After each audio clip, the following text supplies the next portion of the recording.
ముద్రగడ పద్మనాభం సంతాప సభలో MLA Bonda Umamaheswara Rao sensational comments చేశారు.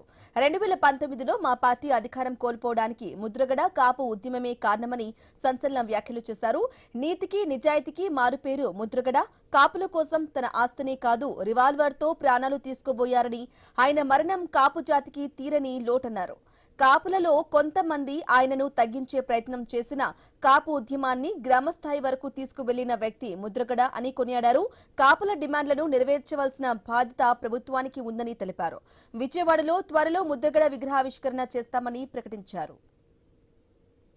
మరణించే వరకు కూడా కాపు జాతి అభ్యున్నతి కోసం, కాపు జాతి ఉన్నతి కోసం అహర్నిశలు పనిచేసినటువంటి నాయకుడు ముద్రగడ పద్మనాభం గారు. కాపు హక్కుల కోసం పోరాడాలని ఆయన పిలుపునిస్తే అన్ని చోట్ల కూడా ఆయన పిలుపు మేరకు రాష్ట్రంలో కాపు కుటుంబాలన్నీ కూడా బయటకు వచ్చి శాంతియుత నిరాహార దీక్షలు, నిరసన దీక్షలు కూర్చున్నారు.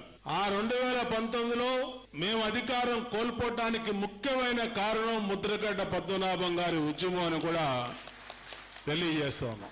అంటే ఈ కాపు సామాజిక వర్గం ఎటువైపు నిల్చుంటే అటువైపు ప్రభుత్వాలు వస్తాయి. ముద్రగడ పద్మనాభం గారికి ఘన నివాళులు అర్పిస్తూ విజయవాడలో త్వరలోనే ముద్రగడ పద్మనాభం గారి విగ్రహావిష్కరణ కూడా చేస్తున్నామని ఈ సందర్భంగా తెలియజేస్తా ఉన్నాం.